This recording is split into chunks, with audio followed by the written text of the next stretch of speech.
Welcome back to another video. और इस video में मैं आपको बताने वाला हूं कि अगर आप एक कंप्लीट बिगिनर हो और अगर आपको जीरो से ट्रेडिंग शुरू करनी है और मैं आपकी जगह होता तो मैं क्या करता।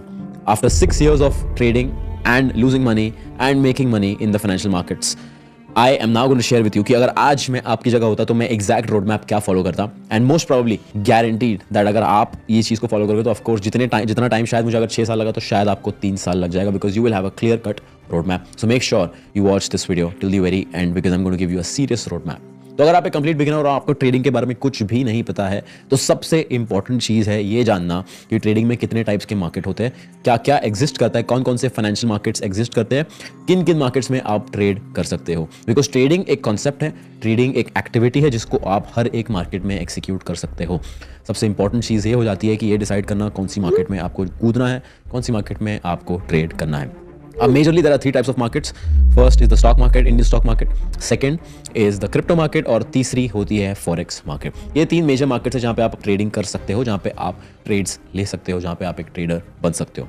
आफ्टर 6 years, इन 6 सालों में मैंने पहले 2-3 साल इंडियन मार्केट में ट्रेड किया, उसके बाद 1-2 साल क्रिप्टो मार्केट्स में ट्रेड किया एंड उसके बाद पिछले 2-3 साल से मैं सिर्फ और सिर्फ फॉरेक्स में ट्रेड कर रहा हूँ। मेरा पूरा जर्नी मेरे यूट्यूब चैनल पे है with proof, everything is documented, so you can see there कि मैंने बहुत सारी मार्केट्स डिफरेंट मार्केट्स में एक्सपीरियंस किया है, ट्रेड किया है and I have done well.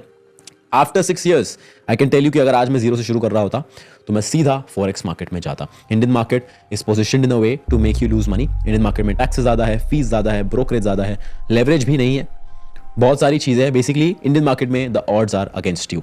अगर आज मुझे एक रेस्टोरेंट खोलना है और मेरे पास 2 ऑप्शंस है, एक की रेस्टोरेंट मैं गांव में खोल लूँ, दूसरा की एक रेस्टोरेंट मैं मुंबई में खोलूँ, मेट्रो सिटी में खोल लूँ, where should the right choice be? Most probably Mumbai, a city, because Mumbai overall एक इतना बड़ा मार्केट बन जाता है कि the chances of people showing in my restaurant is very very very high. But अगर मैं गांव में रेस्टोरेंट खोलता हूँ जिसका पॉपुलेशन ही सिर्फ 10,000 लोगों का है तो the chances of my restaurant becoming a success is very limited, because अगर 10,000 के 10,000 लोग भी आके मेरे रेस्टोरेंट में खाना खाते हैं तो मेरी ग्रोथ जो है बहुत ज़्यादा लिमिटेड है। जबकि मुंबई जिसका पॉपुलेशन मिलियंस में है वहाँ पे the potential is unlimited, the potential is untapped and वहाँ पे मेरे ग्रोथ के चांसेस बहुत ज़्यादा हाई है। And similarly Indian market is like opening a restaurant in a village and forex market is like opening a restaurant in a metro city, and that is why अगर आज मैं शुरू कर रहा होता तो मैं सीधा forex market में जाता। After 6 years, after almost 3-4 years of my journey, मुझे realize that forex market is better than all the other markets, and that is why I shifted to forex markets. उसके बाद जब आपने डिसाइड कर लिया कि आपको कौन सी मार्केट्स में ट्रेड करना है, अब आता है second part which is deciding your trading platform and deciding your broker. Broker होता क्या है? ब्रोकर बेसिकली एक बॉडी होती है, एक कंपनी होती है, एक ऑर्गेनाइजेशन होता है जो आपकी ट्रेडिंग को फैसिलिटेट करता है। मान लीजिए मुझे आज गोल्ड में ट्रेड लेना है, अब मुझे गोल्ड बाय करना है तो मुझे गोल्ड सेल कौन करेगा? बिकॉज अगर मुझे खरीदना है तो किसी को तो मुझे गोल्ड बेचना पड़ेगा, राइट? एंड ब्रोकर एग्जैक्टली वो रोल प्ले करता है। ब्रोकर मेरे और सेलर के बीच में रहेगा, सेलर को गोल्ड बेचना है, सेलर जाएगा ब्रोकर के पास, मुझे गोल्ड खरीदना है, मैं जाऊंगा ब्रोकर के पास एंड ब्रोकर ये ट्रांजैक्शन को फैसिलिटेट करेगा जिसके लिए वो एक फीस चार्ज करेगा, both from the buyer and the seller. This is what a broker is. अब ब्रोकर एक बहुत इंपॉर्टेंट रोल प्ले करता है आपकी जर्नी में। क्यों? क्योंकि अगर आपने सही ब्रोकर चूज नहीं किया तो आपका जर्नी लंबा हो सकता है। Let me explain. अगर मान लीजिए आज मैंने 10,000 रुपए से ट्रेडिंग शुरू की, फॉरेक्स मार्केट में 10,000 रुपए से ट्रेडिंग शुरू की, अब मेरा जो ब्रोकरेज चार्जेस है, जो मेरा जो ब्रोकर कमीशन लेता है, अगर वो बहुत ज्यादा हाई है और मान लो मैंने 10,000 में से 5,000 लॉस कर दिया। अब 5,000 मैंने लॉस तो कर लिया बट 1,000 रुपए मैंने ब्रोकरेज और कमीशन फीस में भी लूज किया। इसका मतलब मेरा लॉस जहां 50% हो सकता था अब वो 60% का लॉस हो गया। मुझे 10% एक्स्ट्रा रिकवर करना पड़ेगा, जिसका मतलब एक्स्ट्रा टाइम डालना पड़ेगा, जिसका मतलब दिन ज्यादा लगेंगे रिकवर करने में, जिसका मतलब आपका जर्नी और आपका लॉस मेकिंग पीरियड लंबा हो जाएगा। सेकेंड वेरी इंपॉर्टेंट पॉइंट, इसकी बहुत सारे ब्रोकर्स स्कैम्स कर देते हैं, बहुत सारे ब्रोकर्स भाग जाते हैं, बहुत सारे ब्रोकर्स गलत एक्टिविटीज करते हैं जिसकी वजह से लोगों का पैसा अटक जाता है। So that is also a very important role. You can be the best trader in the world but अगर आपका ब्रोकर आपके पैसे लेके भाग जाता है, nothing will matter. And that is why broker जो है एक बहुत इंपॉर्टेंट रोल प्ले करता है। तो make sure you do your own research, make sure that you learn everything about your broker, whether it is legal, whether it is regulated, whether it is legitimate, or whether it is just some random company that is running and just taking people's money. आज की तारीख में, आज की date में मैं सिर्फ और सिर्फ 20 से 30 लाख रुपए से एक ब्रोकर खोल सकता हूँ, इन लोगों के पैसे रिसीव कर सकता हूँ। That is how easy it is, and that is why there are so many scams going on. So just make sure you are careful on that part. Point number 3 which is your trading platform. अब forex market में चीजें थोड़ी सी अलग है।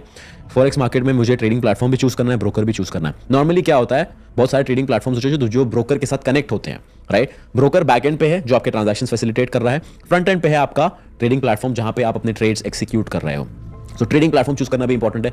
बहुत सारे brokers हैं जो बहुत सारे ट्रेडिंग प्लेटफॉर्म्स ऑफर करते हैं। One of the best trading platforms are MetaTrader 5, Trade Locker and CTrader. These 3 trading platforms are very good. I personally use MetaTrader 5 and TradeLocker. These 2 are very favorites of mine and I only use these 2 because इस पे execution simple है, चीज़ों को समझना आसान है। तो सबसे पहले मार्केट डिसाइड कर लिया, ब्रोकर चूज कर लिया, ट्रेडिंग प्लेटफॉर्म डिसाइड कर लिया। Now I am ready to trade, but अब मुझे चाहिए एक ट्रेडिंग स्ट्रैटेजी। अब ट्रेडिंग स्ट्रैटेजी के लिए मुझे क्या करना है? ट्रेडिंग स्ट्रैटेजी बनाने के लिए सबसे पहले मुझे ट्रेडिंग सीखनी पड़ेगी। अब ट्रेडिंग सीखूंगा मैं तो मुझे क्या क्या चीज़ों पे फोकस करना चाहिए, क्या क्या चीज़ों पे फोकस नहीं करना चाहिए।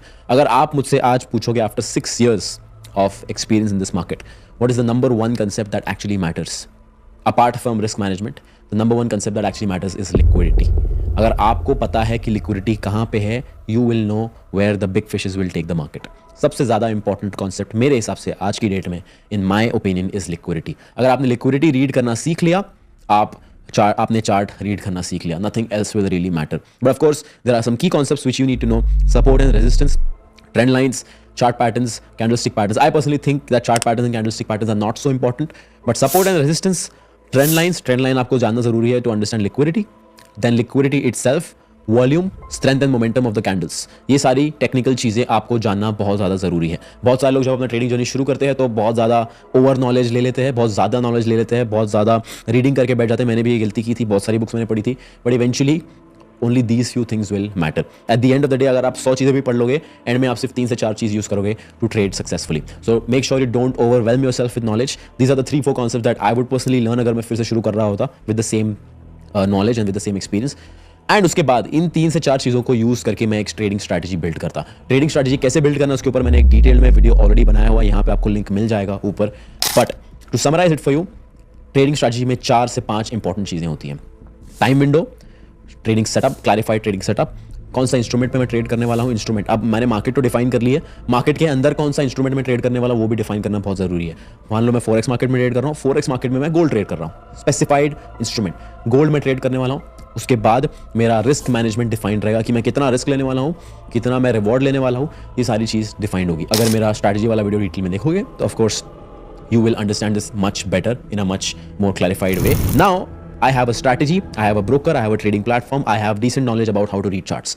अब मुझे क्या करना है? अब मैं जाऊंगा पुराने चार्ट्स पर और मेरी जो भी स्ट्रैटेजी मैंने बिल्ड की है उसको मैं करूंगा टेस्ट, ये देखने के लिए कि ये काम भी करता है या नहीं करता है। Because a lot of you guys come into this market with your hard earn money, जिसके लिए आपने बहुत मेहनत की, जिसके लिए आपने पता नहीं कितनी दिनों जॉब किए हैं, कितने लोगों की गालियां सुनी है, but all of you come into this market with your hard-earned money without knowing that whether your strategy works or not, and that is just insane if you think about it. कि आप मान लीजिए आप गाड़ी चलाना सीख रहे हो and आप किसी की ब्रांड न्यू फरारी पर सीख रहे हो, would you ever consider doing that? Absolutely not. But people come into this market with their hard-earned money and they trade without knowing whether the strategy works or not. So this is where I will start testing my strategy. जो भी strategy मैंने build की है अभी तो मुझे पता भी नहीं है काम भी करती है या नहीं करती है, and that is why it is important for me to test this on the previous charts. तो अब मैं डेटा लेके, अब मैं स्ट्रैटेजी लेके इसको पिछले 1 साल के डेटा पर टेस्ट करूंगा to understand whether this thing works और नॉट। एक बार अगर मान लीजिए मुझे डेटा मिल गया, अब मुझे समझ में आएगा कि कैसा डेटा है। अगर डेटा अच्छा है, well and good, then I will start trading. But अगर डेटा बुरा है, मुझे दिख रहा है कि मेरा विन रेट बहुत कम है, मुझे दिख रहा है मेरा रिस्क रिवॉर्ड रेशियो बहुत कम है, मैं स्ट्रैटेजी को इंप्रोवाइज करूंगा, उसको इंप्रूव करूंगा। कैसे इंप्रूव करूंगा? मैं नोट डाउन करूंगा कि कौन से दिन है जहां मुझे सबसे ज्यादा लॉसेस हो रहे हैं, उन दिनों में ट्रेडिंग अवॉइड करूंगा। उन दिनों ही क्यों लॉस हो रहा है, ऐसा क्या हो रहा है एग्जैक्टली चार्ट पे, ऐसा कौन सा सेटअप बन रहा है जिसकी वजह से मुझे लॉस हो रहा है, उन सेटअप्स को मैं अवॉइड करूंगा। कौन से टाइम विंडो में मुझे सबसे ज़्यादा लॉस हो रहा है, कौन से आवर पे मुझे सबसे ज़्यादा लॉस हो रहा है, उस आवर को फिर मैं अवॉइड करूंगा। ये सारे फैक्टर्स जब मैं निकाल दूंगा तो मेरा विन रेट ऑटोमेटिकली इंप्रूव हो जाएगा। अब एक बात हमेशा याद रखना कि बैक टेस्टिंग में अगर आपका विन रेट 80% है तो रियल मार्केट्स में वो थोड़ा सा नीचे आएगा, 60% तक आ सकता है, बिकॉज ऑफकोर्स लाइव मार्केट में बहुत सारे वेरिएबल फैक्टर्स एड ऑन हो जाते हैं। तो मेक श्योर जब आप बैक टेस्ट करके रेडी हो जाओगे अपनी स्ट्रैटेजी को, आपका win rate should be around 80%. So that even if it comes down 20%, it is still going to be 60%. And after I'm done back testing, उसके बाद मैं finally live market में अपनी strategies को implement करूँगा. And to add a cherry on the cake, अगर मान लीजिए मैं कंप्लीट बिगिनर हूँ, मुझे कुछ भी एक्सपीरियंस नहीं कि ऑर्डर्स कैसे पंच करते हैं, कैसे नहीं करते, आई विल डाउनलोड मेटाट्रेडर 5, उसमें डेमो अकाउंट खोलूंगा, डेमो अकाउंट पर ट्रेड करूँगा, अपनी स्ट्रैटेजी एक बार फिर से प्रैक्टिस करूँगा, बिकॉज बैक टेस्टेड रिजल्ट्स है मेरे पास। उसके बाद मैं फाइनली एक प्रॉप फर्म चैलेंज खरीदूंगा या एक फॉरेक्स ब्रोकर में अकाउंट खोलूंगा, and that is how I will start my trading journey. I hope this gives you clarity, I hope this gives you an idea कि एग्जैक्टली एक trading journey कैसी दिखनी चाहिए क्या क्या फैक्टर्स होने चाहिए, इसको बहुत सिंपल लैंग्वेज में मैंने आपको समझाने की कोशिश की है. And even if you are not a complete beginner, I hope you found a missing piece to your puzzle, missing piece to your journey, and I hope this helps. I'll see you in the next one. Thank you.